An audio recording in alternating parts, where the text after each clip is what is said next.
Coming up on this episode of the Upper One Podcast, my wife has a first, some Alaskan history, as well as my experience with running with the reindeer. Stay tuned.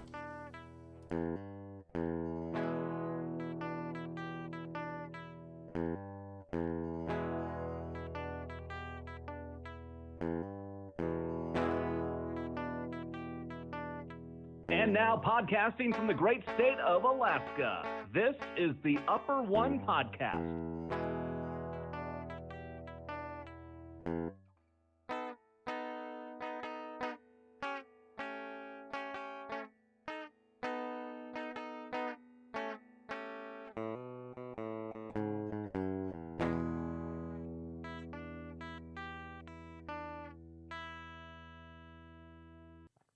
All right. Well, thanks for joining me. This is the 31st episode.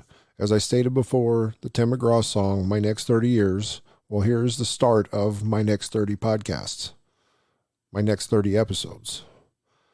I'm going to go straight raw with this. I'm not going to edit it.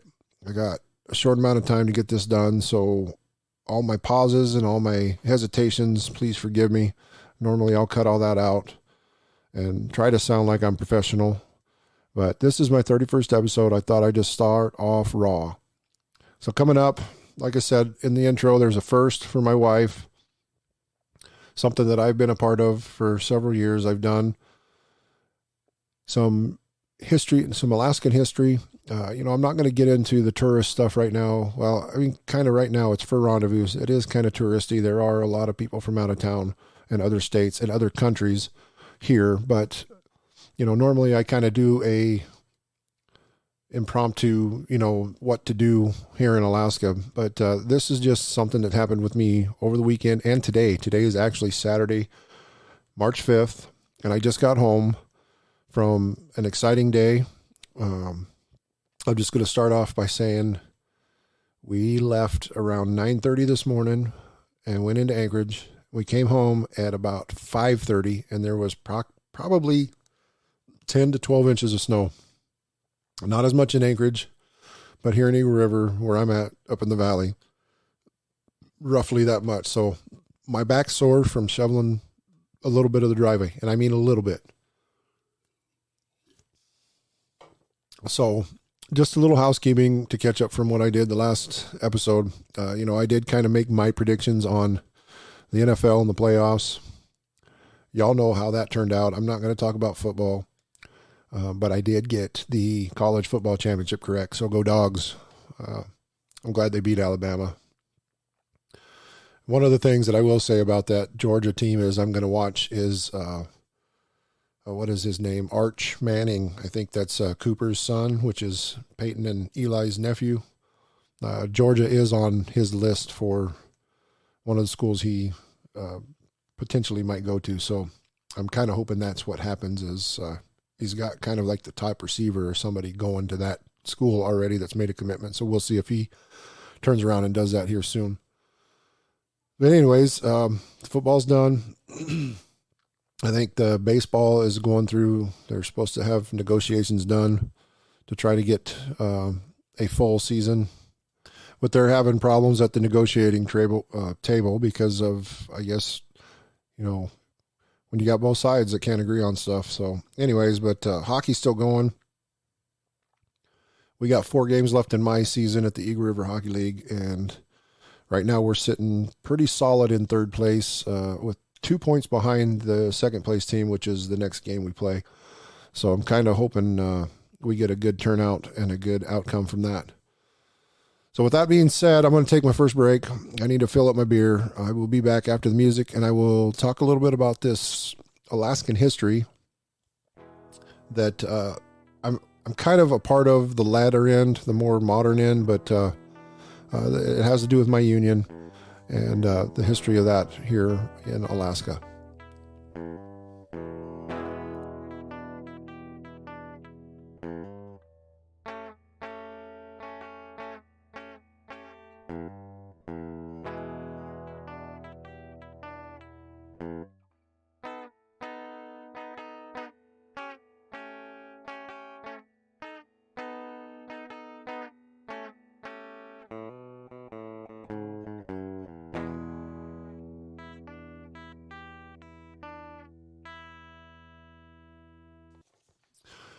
All right, welcome back. Got a refill on a beer. Got one in the bullpen. And this is the start of the second segment. So back in 2008, I got a job with the local Budweiser distributor here in Anchorage. But in order to have that job, I had to become a member of the Teamsters Union. So needless to say, I've been part of that union since 2008. I'm going on September this year will be 14 years. And every so often I get a newsletter from the Teamsters, just kind of talking about how things are going and what's been going on. Well, this last year, so the guy that's in charge, he's the secretary treasurer of the union. So he's not like a president, but he's kind of the guy, the secretary that, that kind of he's in charge of the local, but there is, somebody that's like the president of the Teamsters is James R. Hoffa, which is Jimmy Hoffa's grandson. So anyways, but this gentleman's name is Gary Dixon. I've known him for a while. He used to play hockey. He's lived in Fairbanks, lived in Anchorage, gone to high school up here. Great guy. But the front page of this last newsletter we got from December was marking our 80th anniversary as Teamsters in Alaska. So he kind of did a little story on, what the Teamsters have been doing up here. So with that being said, like I said, 2021 marked the 80th anniversary of representing members in Alaska from 41 to present day. Members have had a hand in developing and maintaining the state. So, anywhere from maintenance to mechanicking to hospitals now to mostly truck driving. The Teamsters have had a hand here. He says, our members have been a key to Alaska's infrastructure, and our labor has played a huge role in everyday life in this great state. But, with everything, there's been challenges, good times, challenges. It all started in the 40s with the construction of Ladd Air Force Base, which later became Fort Wainwright. More work came during the building of the Alcan. There was a lot of federal government contract work back during World War II and the start of the Aleutian chain, because that, basically our Aleutian chain goes out into the Pacific Ocean, and that is kind of like the first line of defense for the North American continent. So we did have bases and a lot of stuff down during World War II down on the islands, which I heard was not very comfortable living down there. In the 50s, the Department of Defense DEW line, which is the distant early warning system in the Arctic region, brought about convoy work. The ground clearing in 1958 for the Clear Missile Early Warning Station became they began the ground clearing for that. A few years later, in 1961, they started representing workers at the Clear Missile Warning Station. 50s wrapped up with the Sunrise Bakery and Weaver Brothers signing their first contracts. Sunrise Bakery, self-explanatory. Weaver Brothers is a trucking company. They do a lot of the hustling from, to and from the port when the barges come in and bring in freight, as well as fuel delivery. In 1957, the move to merge the then 6 Teamster locals, which were Juneau Local 10, Fairbanks Local 183, Sitka Local 300, Ketchikan Local 427, Kodiak Local 500, and the Anchorage Local 959.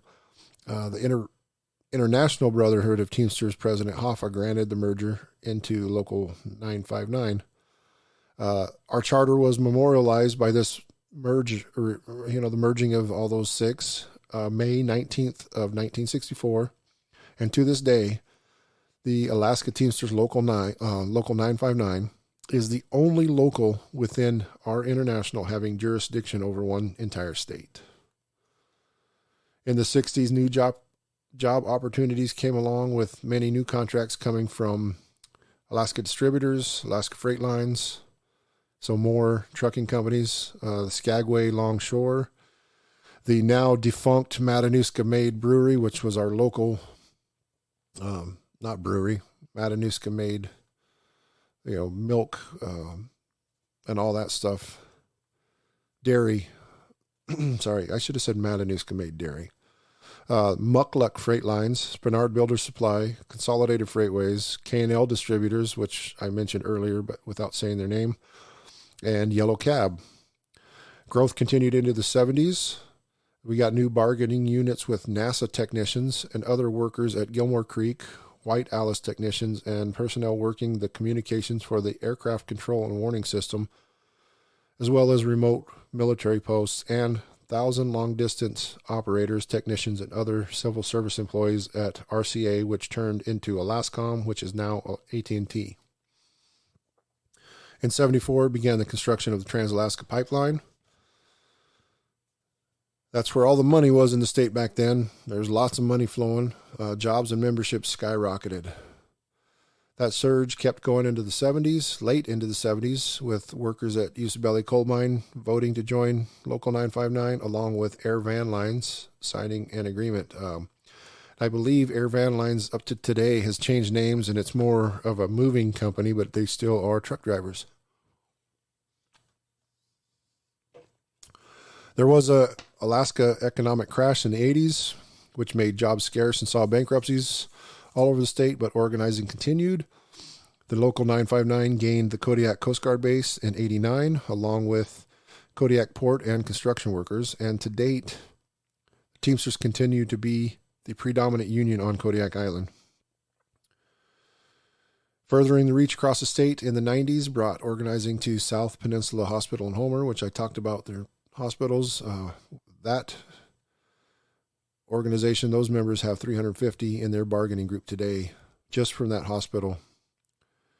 The last time I was at the only time I've been at a shop steward class, there were quite a few of those members from that hospital there. From 2000 to 2010, JL Properties Aurora Military Housing organized. Multiple first student busing agreements were ratified across the state, and the pilots of Northern Air Cargo also joined the ranks of Local 959. So, Teamsters was the original union way back when. And as you can see, we're not just truck drivers. We're pilots, cargo plane members, as well as, nurses and other hospitals and mechanics and maintenance members. He goes on to say that the full list of our past and current collective bargaining units is far too long for this article, which I've already taken up several minutes talking about, so I'm going to keep it short. He just says he wanted to point out some of the key building block agreements to show how our members have had the opportunity to gain employment and work all over the state in many different industries throughout the decades. So he's always optimistic, so he says we look forward to continuing our legacy and diversity being our strength.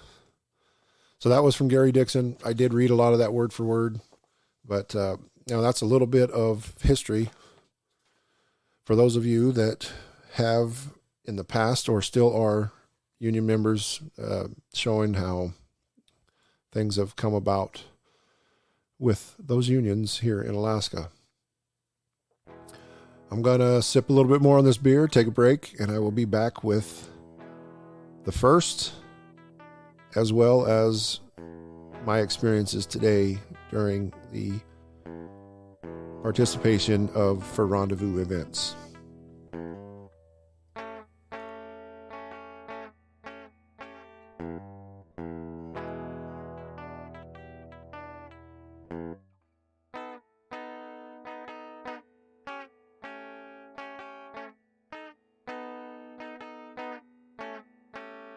All right. Thanks for sticking around for this third and final segment. I'm going to get right into it and then do a hard close on this episode immediately following.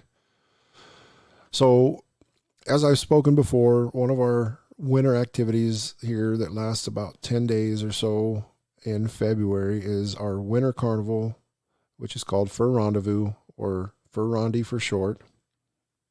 It started last weekend. There's been a lot of stuff going. I've got a friend of mine. He used to be a MC for a local establishment where I used to go. It was actually the spot that I met my wife.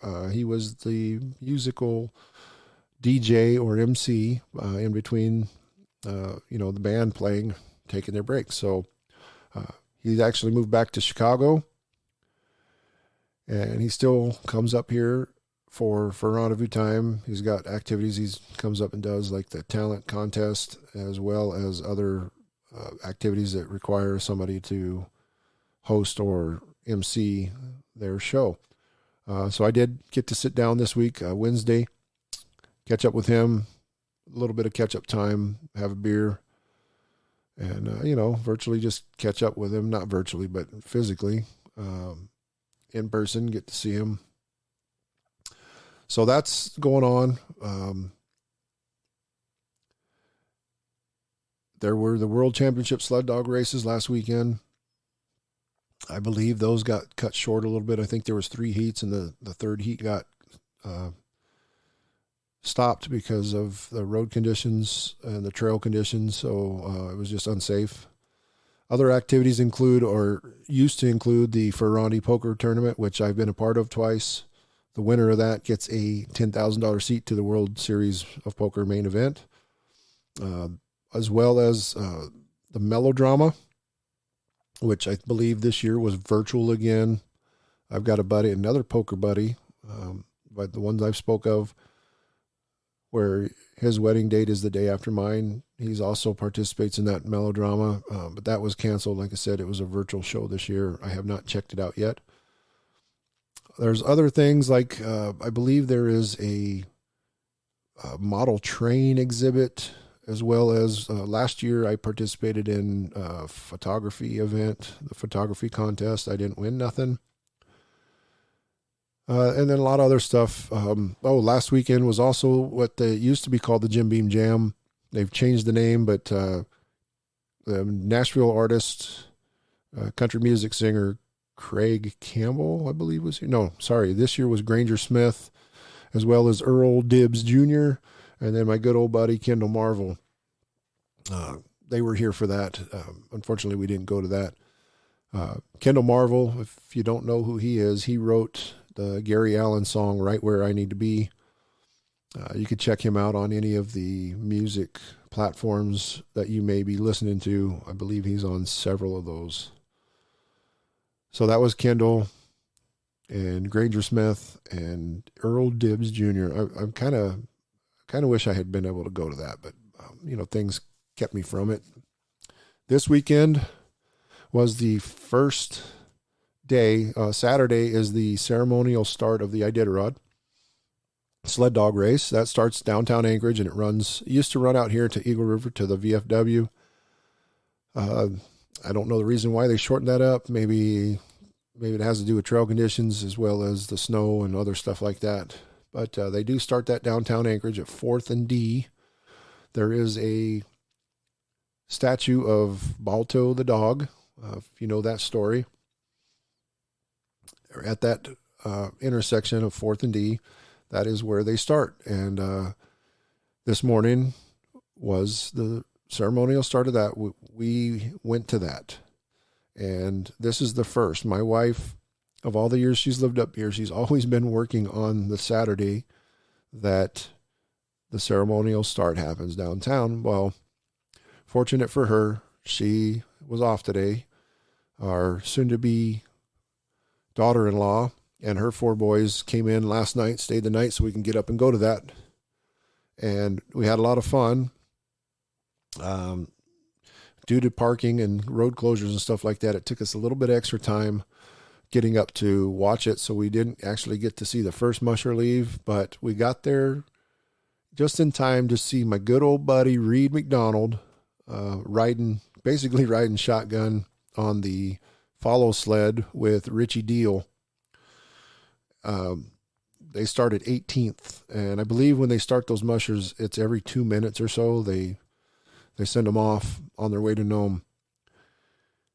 So during the ceremonial start, they have a kind of like a, if you know what Make-A-Wish is, where, somebody wants to make a wish, they're part of that foundation. They make a wish and they get, an artist, or like John Cena, who has the most Make-A-Wish fulfillments. This is like I think it's an auction or something like that, where you auction off writing in somebody's basket on the ceremonial start. And Richie had one. I guess I was misunderstood what Reed had told me, but he told me he was going to be in the basket on Thursday, basically sitting down right in front of Richie. But that's not what it was. He had somebody else in that basket. He had a second sled behind, which what I was noticing, that second person kind of helps keep the dogs going, but not like all out, just as fast as they can go during this time while they have that rider. So Reed was that guy.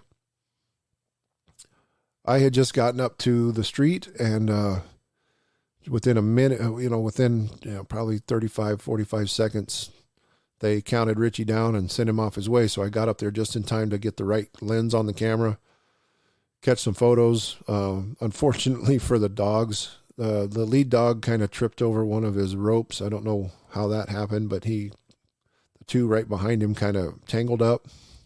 So they stopped virtually right in front of us. I was able to get some pictures of him, holler at him so he knew where we were. Got some more pictures of him riding away on the sled.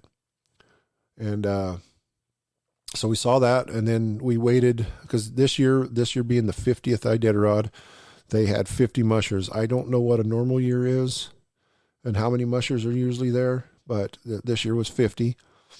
And we stayed from 18 to 38, which was Martin Boozer. My favorite, Dee Dee Johnrow, she retired a few years ago. So I kind of started rooting for Allie Zirkle. Well, last year was her last year, so I didn't get to see her either. I did get to see multi-time champ Dallas Seavey and his father, Mitch Seavey, through, in between the mushers that we didn't get. Jeff King's a previous past winner, but I didn't see his name on the start list, so I don't know if he's scratched or what. But we did get to see Martin Boozer, and that's where we went back to the truck. The wind was blowing, it was snowing, the little boys were getting cold, so that was time for us to go have lunch. But like I said, my wife had been working every Saturday of all the years she lived up here. She'd never seen the start of the Iditarod until today, and she couldn't quit talking about it in between breaths, complaining about the cold. With that being said, we did go to lunch, and we came in and ate at Golden Corral, which was funny because while we were there, one of the sled teams was going by. I did FaceTime my mother, who is down in Henderson, and that way she could see the boys. And she said, "Oh yeah, we're going to Golden Corral." I said, "Oh, we just decided that's where we were going to lunch." So she's Golden Corral down in Vegas, and we're going to Golden Corral in Anchorage, Alaska. But like I said, my wife did have fun. The boys did have fun. Even the youngest one, little Gray. And so we had that lunch, and when we came back, because I participated in running with the reindeer a few years ago, they had running of the reindeer, and my buddy Scott, another Scott, everybody calls him Scotty, he got his entrance fee paid. I guess it was a standing joke from another patron of the brewery that we go to, the Odd Man Rush Brewery, by the way. A gentleman by the name of Tom. I think just from what I'm hearing, it started as a joke, and Tom went ahead and paid his entry fee. I'll show you kind of thing. And Scotty ended up running with the reindeer. Well, they put a hockey helmet on him and an Odd Man Rush jersey, and they put a GoPro facing back at him, and there's video of it. It was pretty good until the pizza guy tripped him. But the video is pretty funny. It's pretty cool. Well, that led to, since they shut down running with the reindeer last year for 2021, that led to Reed and the owners doing a run with Scotty around the brewery building. last year, which I participated in. I didn't have as much fun last year as I did this year. 0.3 of a mile kind of tore me up, and that's not saying a whole lot. But this year, it was said that we're going to run with the reindeer, which since they brought it back, and everybody signed up.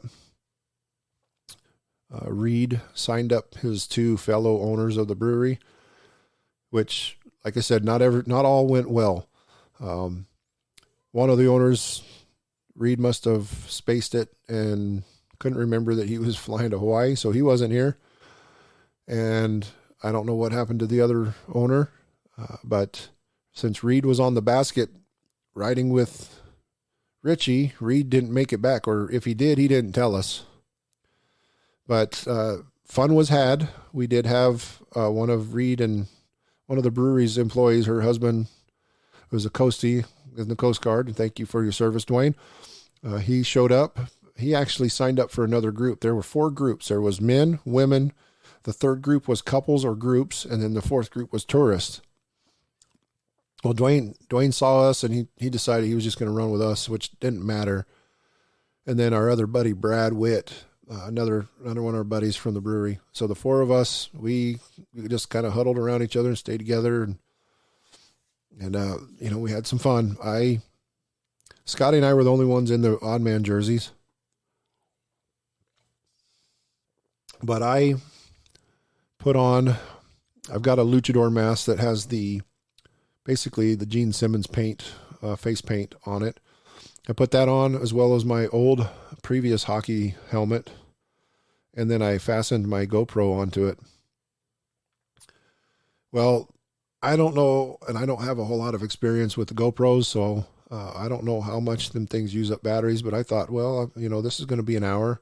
I had about an hour and a half on the battery from what the camera was telling me, so I'd turn it on, and I just was videoing everything, videoing the whole experience.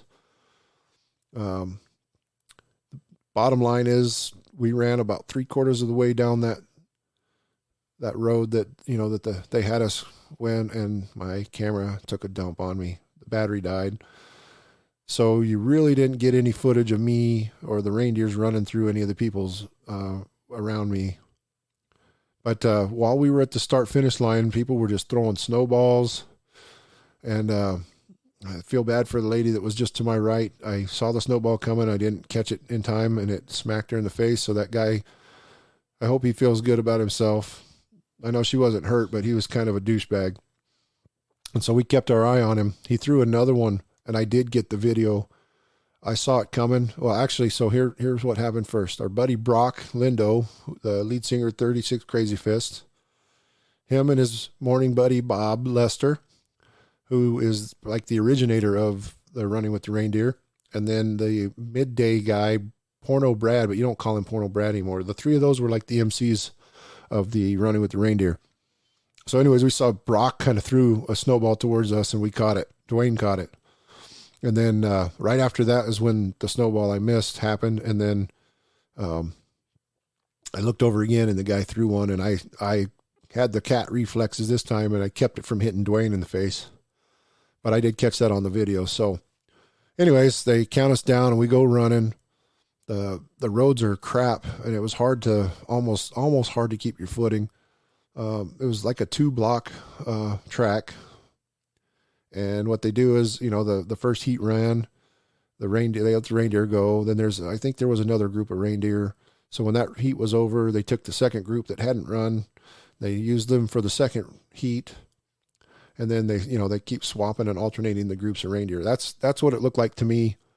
But, so we run down like I said, I didn't know that my battery had died, but we had stopped because there were so many people that they don't turn the reindeer loose until everybody has started running and they've gone down the road a little ways, because the reindeer have to, they kind of have to get a little head start going to run. So the battery goes off. We start running. We see them coming. So we start jogging again and running, and we get down there, and sure enough, there were a few people around me. This reindeer jumps right between us, like a serpentine. And I was fortunate that I had my foot planted. The small little female, she jumped around me, but when she weaved back around in front of me, she kind of, it was a hip check is what it was. But like I said, I had my foot planted, and it didn't knock me over. It didn't even alter my body in any way. So the cool thing was there was tons of cameras. I've got lots of pictures. Hopefully I'll be able to get them posted, but I would imagine that there's going to be a lot of pictures and video posted on the webpage. So FurRondy.net, potential place to go find hopefully some video and that. So yeah, that was my experience. And as I said at the beginning, I'm not going to edit nothing out. I'm not going to even edit my gaps, my hesitations, or my ums, or this and that, just because I want to get this posted right away and get it up for your listening pleasure. So with that being said, I'm going to wrap up some stuff here, and I will get it posted so you can listen. Like I said, I'm mumbling, but that way when I can get some content for episode 32 and we can get going. So, all right. So I'm just going to close this off. First off, one thing I didn't mention was this is the first time during the Iditarod or the running with the reindeer that Hobo Jim has not been a part of it, which, was a sad thing. But one of the things the guys did say was, what, Hobo Jim's looking down and he's the reason why it was snowing today. But my buddy Ken Peltier did fill in, and he did a fabulous job. So Ken, if you ever listened to this, man, I love you. You were awesome. Kick ass, buddy. So, all right. So today in country music, or today in history, for March 5th,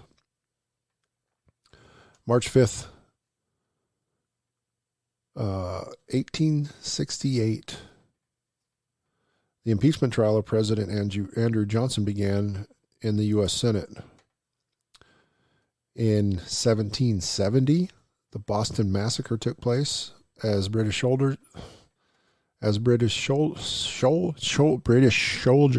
Okay, in 1770, the Boston Massacre took place as British soldiers who'd been taunted by a crowd of colonists opened fire, killing 5 people. In 1927, the adventure of Shoscombe Old Place, which is the last Sherlock Holmes story by Sir Arthur Conan Doyle, was published in the U.S. in Liberty Magazine. In 1933, the German Parliament elections. In German Parliament elections, the Nazi Party won 44% of the vote. The Nazis joined with the Conservative Nationalist Party to gain a slender majority in the Reichstag. In 1946, Winston Churchill delivered his Iron Curtain speech at Westminster College in Fulton, Missouri, in which he said, "From Stettin in the Baltic to Trieste in the Adriatic, an Iron Curtain has descended across the continent, allowing police governments to rule Eastern Europe."